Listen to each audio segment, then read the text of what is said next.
الحمد لله رب العالمين والعاقبة للمتقين والصلاة والسلام على سيد الأنبياء والمرسلين خاتم النبيين محمد وعلى آله وصحبه أجمعين أما بعد. میرے دینی اور ایمانی بھائیوں، بزرگوں اور دوستوں،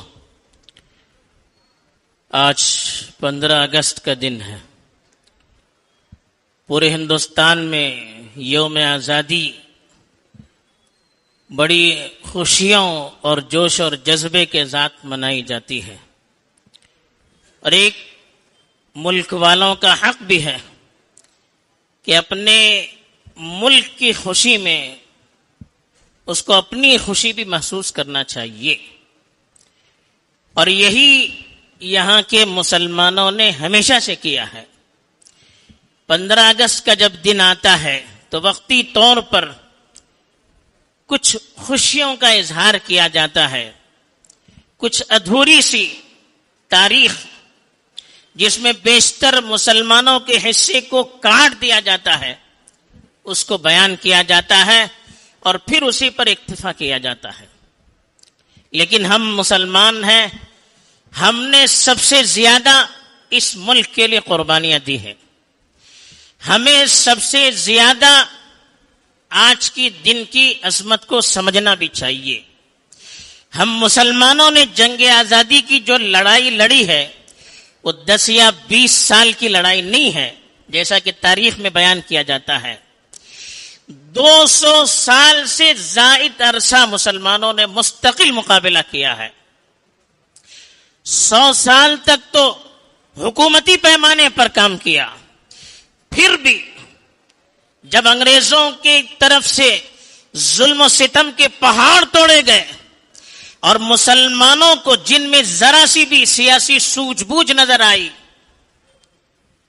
ان کو پوری طرح سے ختم کر دیا گیا اور سخت سے سخت سزائیں سنائی گئی، تب بھی مسلمان خاموش نہیں رہے بلکہ انفرادی طور پر وہ کوشش کرتے رہے. باقاعدہ اگر دیکھا جائے تو 1757 میں سب سے پہلے سراج الدولہ کی شہادت ہوئی تھی، جنہوں نے بنگال میں جہاں انگریزوں نے اپنا قبضہ جمانے کی کوشش کی تھی اس کا مقابلہ کیا، لیکن اپنوں کی غداری کی وجہ سے ان کو شہادت کا سامنا کرنا پڑا. پھر اس کے بعد منظم طور پر ہمارے علاقے کی عزت اور آبرو حضرت ٹیپو سلطان شہید رحمت اللہ علیہ نے انگریزوں کے خلاف باقاعدہ محاذ کھول دیا اور پورے ہندوستان کو جوڑ کر انگریزوں سے مقابلہ کرنے کی کوشش کی. اس کے لیے انہوں نے خلافت اسلامیہ تک سے رجوع کیا، لیکن افسوس ہے کہ ہمارے اپنوں نے ان کو دھوکہ دیا اور 1799 میں ان کو بھی شہید ہونا پڑا. پھر 1803 میں حضرت شاہ عبدالعزیز رحمت اللہ علیہ نے ہندوستان کے حالات کو دیکھ کر کہ کس طرح سے انگریزوں نے مسلمانوں کو دبانا شروع کر دیا تھا، ان کے حقوق کو چھیننا شروع کر دیا تھا اور ہر طرف سے ظلم و ستم ان پر ڈھانے شروع کر دیے تھے، یہاں تک کہ ان کا اپنا مذہبی فریضہ ادا کرنا ان کے لیے مشکل ہو گیا تھا. تو 1803 میں حضرت شاہ عبدالعزیز رحمت اللہ علیہ اس وقت کے ہندوستان کے سب سے بڑے عالم، محدث، مفکر، بزرگ، انہوں نے باقاعدہ فتویٰ دے دیا کہ آج سے ہندوستان دارالحرب بن چکا ہے اور انگریزوں سے لڑنا، جہاد کرنا فرض ہو چکا ہے. پھر ایک اور لہر چل پڑی. حضرت سید احمد شہید رحمت اللہ علیہ نے انہی کی سرپرستی میں باقاعدہ جہاد کا اعلان کیا اور وہ بھی لڑتے لڑتے بالاکوٹ کے میدان میں شہید ہو گئے. پھر ان کے متبعین میں سے علماء صادق پور نے مستقل اپنا یہ مشن جاری رکھا، یہاں تک کہ اور انگریزوں نے اتنا ان پر ظلم کیا کہ جس علاقوں میں وہ آباد تھے، صادق پور کا علاقہ، اس کو باقاعدہ میدان بنا دیا اور اس پر کھیتی چلا دی اور دنیا کو دکھلا دیا کہ ہمارا انتقام کیسا ہو سکتا ہے. لیکن مسلمان خاموش نہیں رہے. پھر 1857 میں اس وقت کے بادشاہ بہادر شاہ ظفر کی قیادت میں آخری باقاعدہ بڑی جنگ لڑی گئی، لیکن اس وقت بھی مسلمانوں میں بہت سے غدار پیدا ہو چکے تھے اور بہت سے غیروں نے بھی انگریزوں کا ساتھ دیا، اور پھر اس وقت شکست کا سامنا کرنا پڑا۔ پھر جو ظلم ہوا ہم تصور نہیں کر سکتے۔ 27,000 سے زیادہ مسلمان صرف اس وقت انگریزوں کی طرف سے شہید کر دیے گئے۔ وہ حال تھا کہ دہلی کی گلیوں میں لاشیں پڑی ہوئی تھی، خون کی ندیاں بہ رہی تھی، گھوڑوں کا چلانا مشکل تھا۔ اس حالت تک انہوں نے پہنچا دیا، صرف اس لیے کہ مسلمانوں کو سب سے بڑا اپنا دشمن سمجھتے تھے، اور اس وقت تک پوری قیادت مسلمانوں کے ہاتھ میں تھی، اور ساری انگریزوں سے جو بڑی بڑی جنگیں لڑی تھی مسلمانوں کی قیادت میں لڑی گئی تھی۔ پھر ظلم و ستم کی حد کر دی گئی اور مسلمانوں کو ان کے سارے عہدوں سے اور سارے مناصب سے دور کر دیا گیا، اور چن چن کر ان کا قتل عام کر دیا گیا۔ پھر وہ منظم جو تحریکیں تھی اس میں تھوڑی سی کمزوری آ گئی، لیکن الگ سے انفرادی طور پر اور چھپکے چھپکے مسلمانوں نے بہت کچھ اس زمانے میں بھی کیا۔ خود علماء نے شاملی کے میدان میں حضرت حاجی امداد اللہ رحمت اللہ علیہ کی قیادت میں باقاعدہ دیوبند کے قریب شاملی کے میدان میں ان سے جہاد کیا، اس میں بھی شکست ہوئی۔ بہرحال ایک بڑی تاریخ ہے اور خونریز تاریخ ہے، قربانیوں سے بھرپور تاریخ ہے۔ اب ہمیں سوچنا ہے کہ اتنی بڑی قربانی مسلمانوں نے دی کیسے؟ تو اس کے لیے ہمیں مسلمانوں کی 1000 سالہ تاریخ پر نظر کرنی پڑے گی۔ مسلمانوں نے تقریباً 1100 سال یہاں پر بڑی شان سے حکومت کی اور ہندوستان کو اس مقام تک پہنچا دیا جس مقام تک پہنچانے کا یہاں کے باشندے بھی سوچ نہیں سکتے تھے۔ جب مسلمان یہاں پر آئے تو ہندوستان کا علاقہ ایک زمانے سے پوری دنیا سے کٹا ہوا تھا۔ مسلمانوں نے آنے کے بعد پہلی مرتبہ ان کو دوسری دنیا سے ملایا اور خارجی دنیا سے ان کے تعلقات مضبوط کیے۔ پھر ہندوستان کی تجارت مضبوط ہو گئی، سیاسی خارجی سیاست مضبوط ہو گئی۔ پھر دوسرا کام مسلمانوں نے یہ کیا کہ ہندوستان اس وقت چھوٹے چھوٹے رجواڑوں میں بٹا ہوا تھا، پورے ہندوستان کو ملانے کے لیے جو پہلا کام کیا وہ مسلمانوں نے کیا۔ آج جو اکھنڈ بھارت کا نعرہ لگاتے ہیں ان کو ذرا اپنے دامن میں جھانک کر دیکھنا چاہیے کہ ان کے بادشاہوں نے کس طرح سے ہندوستان کے ٹکڑے ٹکڑے کر دیے تھے۔ ہندوستان کو جو سب سے پہلے مکمل طور پر کرنے والے اور جمع کرنے والے، متحد کرنے والے وہ مسلمان تھے۔ اکبر کے دور کے ہندوستان کا میپ دیکھیے، اورنگزیب کے دور میں جن کو یہ لوگ گالیاں دیتے ہیں ان کے دور کے ہندوستان کی تاریخ پڑھیے، اس کا میپ پڑھیے۔ ہندوستان کے اندر افغانستان کا بڑا حصہ شامل تھا، پاکستان پورا کا پورا، بنگلہ دیش پورا کا پورا، برما تقریباً پورا شامل تھا۔ بہت سارے علاقے جو آج الگ الگ حکومتوں میں بٹے ہوئے ہیں وہ اس وقت ہندوستان میں شامل تھے۔ کس نے ان کو شامل کیا؟ یہ مسلمانوں نے کیا۔ جس اورنگزیب کو گالیاں دیتے تھکتے نہیں ہے، اس اورنگزیب نے ہندوستان کو اکھنڈ کر کے دکھایا، پورے ہندوستان کو ہندوستان کی تاریخ میں سب سے منظم، متحد اور سب سے بڑے وسیع ہندوستان کی شکل میں دکھلایا۔ یہ ہمارے ہندوستانی بادشاہ تھے۔ اور تیسری طرف ہندوستان کو دولت کے اعتبار سے اتنا بڑا دیا کہ ہندوستان کو سونے کی چڑیا کہا جاتا تھا۔ یہاں کی دولت سے حرمین کا خرچ چلتا تھا۔ آپ کو معلوم ہونا چاہیے حرمین شریفین اس کا جو خرچ چلاتے تھے ہمارے ہندوستان کے بادشاہ چلاتے تھے۔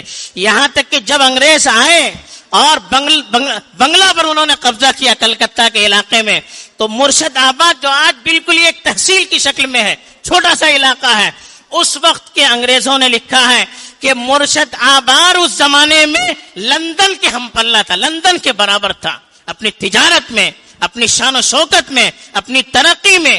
یہ کس نے ترقی دی؟ یہ مسلمانوں نے دی۔ چوتھی طرف یہاں کے مسلمانوں نے اس ملک کو سب سے بڑا جو انعام دیا، توحید کا انعام دیا۔ اس ملک میں ایک زمانے سے توحید کا تصور ختم ہو چکا تھا، اللہ سے باقاعدہ جو رشتہ تھا وہ ختم ہو چکا تھا۔ باقاعدہ توحید کا جو درس دیا یہاں مسلمانوں نے آنے کے بعد دیا. بڑے بڑے ہندو مورخین نے بھی اس کی تصدیق کی ہے کہ مسلمانوں کے آنے کے بعد جتنی بھی ہندوؤں کی تحریکیں چلی اور ایک اللہ کا تصور جتنے ان کے بڑے لوگوں نے دیا ہے وہ سب مسلمانوں سے متاثر تھے, مسلمانوں کی توحید سے متاثر تھے. اور چوتھی طرف مسلمانوں نے جو بڑا کام کیا کہ ہندوستان میں جب وہ آئے تھے, جیسے ہندوستان سیاسی اعتبار سے ٹکڑوں میں بٹا ہوا تھا, یہاں کی پبلک, یہاں کی آبادی یہ بھی بٹی ہوئی تھی, اونچ نیچ تھی. یہاں کوئی برہمن تھا, کوئی شودر تھا, پیشے مختلف تھے. فلاں پیشے والا فلاں کام نہیں کر سکتا, فلاں پیشے والا فلاں کام نہیں کر سکتا. بڑے لوگوں کی مندر میں جو چھوٹے ہوتے تھے وہ جا نہیں سکتے, اگر جاتے تو ایسی سزائیں ان کو دی جاتی, عقل حیران رہتی تھی. ایسی جہالت تھی جس کو ترقی کہتے ہیں. ان کو اپنے دامن میں منہ ڈال کر دیکھنا چاہیے کس طرح سے انسانوں کو انہوں نے تقسیم کر دیا تھا. مسلمانوں نے یہاں برابری کا درس دیا, مساوات کا درس دیا. جو اونچ نیچ تھی, جو کاسٹ سسٹم تھا, مسلمانوں نے اس کو ختم کیا. مسلمانوں نے عملی طور پر دکھلایا کہ ایک ہی صف میں کھڑے ہو گئے محمود و ایاز, نہ کوئی بندہ رہا نہ کوئی بندہ نواز. ایک ہی صف میں کھڑے ہوتے تھے, چاہے بادشاہ ہو یا اس کا غلام ہو, سب ایک صف میں کھڑے ہوتے تھے, ایک ساتھ کھانا کھاتے تھے, ایک مسجد میں رہتے تھے, ایک ساتھ بیٹھتے تھے. یہ جو تصور مسلمانوں نے دیا, اس تصور نے ہندوستان میں ایک فکری اور عملی انقلاب پیدا کیا. آپ تاریخ پڑھیے, لوگ کہتے ہیں کہ ہندوستان میں مسلمان بادشاہوں نے تلوار سے اسلام کو پھیلایا, زور و زبردستی یہاں کے غیر مسلموں کو مسلمان بنایا. آپ ذرا تصور کیجئے, 1100 سال مسلمانوں نے یہاں حکومت کی, پورے پاور میں رہے. اگر زبردستی مسلمانوں بناتے تو آج کیا یہاں پر غیر مسلم میجورٹی میں رہتے؟ آپ خود سوچیے. مسلمانوں نے یہاں کی تاریخ میں, آپ پڑھیے, غیر مسلموں نے بھی اس کا اقرار کیا ہے, بلکہ جو یورپ کے لوگ یہاں آتے تھے انہوں نے بھی اعتراف کیا ہے. اپنی کتابوں میں لکھا ہے کہ مسلمانوں نے کبھی یہاں کے غیر مسلموں کے مذہبی معاملے میں دخل اندازی نہیں کی. ان کو پورا فریڈم تھا, اپنے مذہب پر عمل کرنے کی پوری آزادی تھی. اسی لیے تو 1100 سال یہاں پر مسلمان رہے. ان کے جانے کے بعد بھی ہندو مذہب اور یہاں کا رسم و رواج اسی طرح باقی ہے جب ان کے آتے وقت تھا. یہ کیسے ہوا؟ باقاعدہ مسلمانوں نے ان کی حفاظت کی, ان کے مندروں کی حفاظت کی, مقدس جگہوں کی حفاظت کی. ورنہ کیا بات ہے, 1000 سال گزرنے کے بعد بھی ان کے بڑے بڑے مندر آج بھی اسی طرح باقی ہیں. اگر مندروں کو توڑنا ہوتا, ایک نشان بھی یہاں مندروں کا کوئی باقی نہیں رہتا, ایک ہندو بھی یہاں باقی نہیں رہ سکتا تھا. لیکن یہ ساری چیزیں آج بھی میجورٹی میں, ہندو بھی میجورٹی میں ہے, ان کے نشانات مسلمانوں سے زیادہ ہیں. یہ سب کیسے ہوا؟ کبھی مسلمانوں نے یہاں کے لوگوں کی مذہبی چیزوں میں دخل اندازی نہیں کی. پوری ان کو آزادی تھی, وہ اپنے مذہب پر جیسے چاہے عمل کر سکتے تھے. جو لوگ یہاں پر مسلمان ہوئے اکثر ان میں سے وہ ہیں جو مساوات کو دیکھ کر, برابری کا نظام جو اسلام میں تھا, سب برابر, اس سے متاثر ہوئے. یہاں کی جو اکثریت تھی وہ پریشان تھی, ان کو دبایا جا رہا تھا, کچلا جا رہا تھا, بالکل چھوٹی نسل کی طرح ان کو رکھا جا رہا تھا, ان کو حقوق نہیں دیے جا رہے تھے. پہلی مرتبہ جب مسلمان یہاں پر آئے تو ان کو احساس ہوا کہ ہم بھی آزاد ہیں. اللہ کے نبی صلی اللہ علیہ وسلم نے جو نعرہ لگایا تھا اپنے آخری خطبے میں حجۃ الوداع میں کہ کسی گورے کو کسی کالے پر, کسی کالے کو کسی گورے پر, کسی عرب کو کسی غیر عرب پر, کسی غیر عرب کو کسی عرب پر کوئی فضیلت نہیں ہو سکتی. یہ جو نعرہ اللہ کے رسول نے لگایا تھا, یہاں کے بادشاہوں نے اس کو قانون بنا کر اس پر عمل کیا, اور کبھی یہاں کے غیر مسلموں کو نہ مذہبی اعتبار سے پریشان کرنے کی کوشش کی, نہ ان کے معاشرتی پرسنل لا پر کوئی آنچ آنے نہیں دی. چنانچہ آج بھی دیکھیے ہو بہو ان کا قانون باقی ہے. یہ سب مسلمانوں کی وجہ سے ہے, ورنہ یہاں کے باشندوں نے اس سے پہلے کی جو یہاں آبادی تھی, بدھسٹ تھے, جینسٹ تھے, ان کے ساتھ کیا برتاؤ کیا, کیسے ان کی عبادت گاہوں کو توڑا, زمین سے ملا دیا. ان کی تاریخ پڑھیے آپ, یہ اپنی تاریخ کو بچانے کے لیے اپنا الزام مسلمانوں کے سر پر تھوپ رہے ہیں. اور افسوس یہ ہے کہ ہمیں اپنی تاریخ معلوم نہیں ہے. ہم نے جو اس ملک کو دیا ہے اس کی تاریخ ہمیں معلوم نہیں ہے. جس کا نتیجہ یہ ہے کہ آج ہمیں ذلیل کیا جا رہا ہے. اور مسلمانوں نے سب سے بڑھ کر یہ کیا، یہاں پر وہ بادشاہ ہونے کے باوجود یہاں کی جو مقامی آبادی تھی ان کو اپنے ساتھ حکومت میں شریک کیا. بڑی بڑی وزارت پر، یہاں تک کہ محمود غزنوی جن کو بدنام کرتے ہیں، اورنگزیب جن کو بدنام کرتے ہیں، ان کی تاریخ پڑھیے. ان کی کیبنٹ میں بڑے بڑے غیر مسلم تھے، ان کی فوج کے بڑے بڑے عہدے پر غیر مسلم تھے.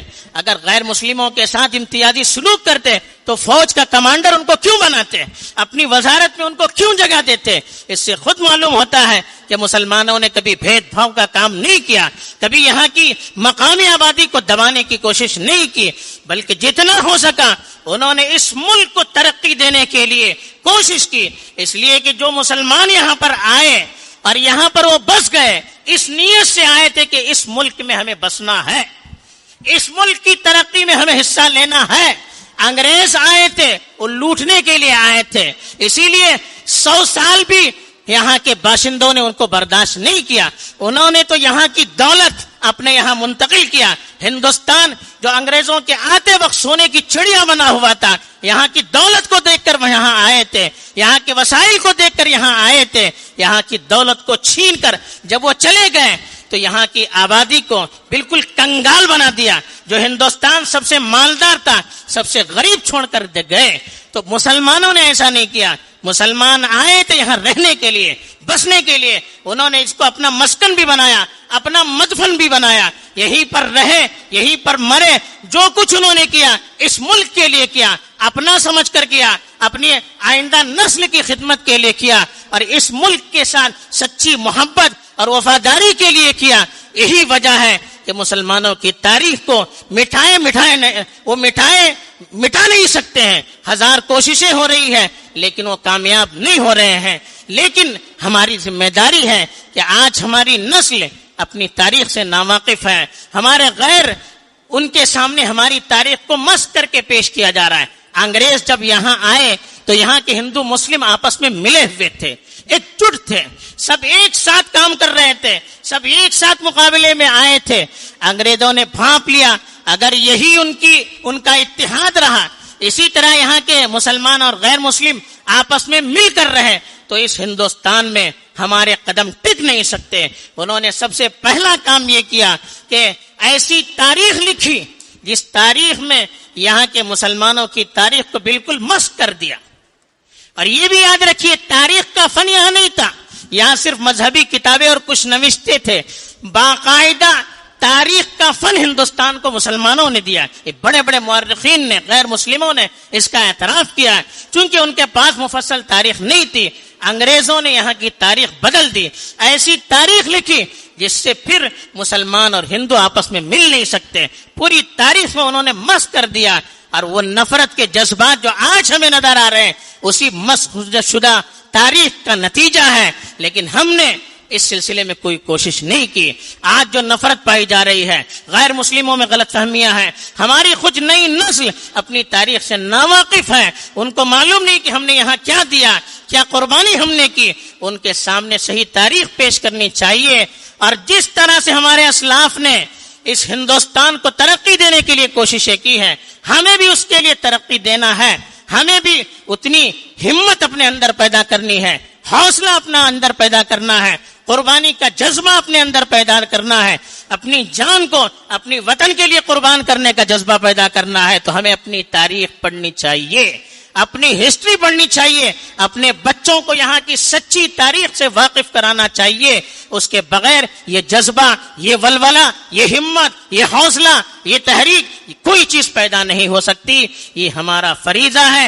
اگر ہم نے اس پر دھیان نہیں دیا تو آئندہ اور کیا ہو سکتا ہے ہم اس کا تصور نہیں کر سکتے. اس کے تصور سے ہی رونگٹے کھڑے ہو جاتے ہیں. اللہ تعالی ہمیں صحیح سمجھ عطا فرمائے، اپنی تاریخ کی طرف ہمیں لوٹنے کا موقع دے، اور اس ہندوستان کو جو اب آزادی کے بعد اپنا رخ پھیر چکا ہے صحیح رخ پر لانے کے لیے ہمیں بے خدمت کی توفیق دے. آمین. وآخر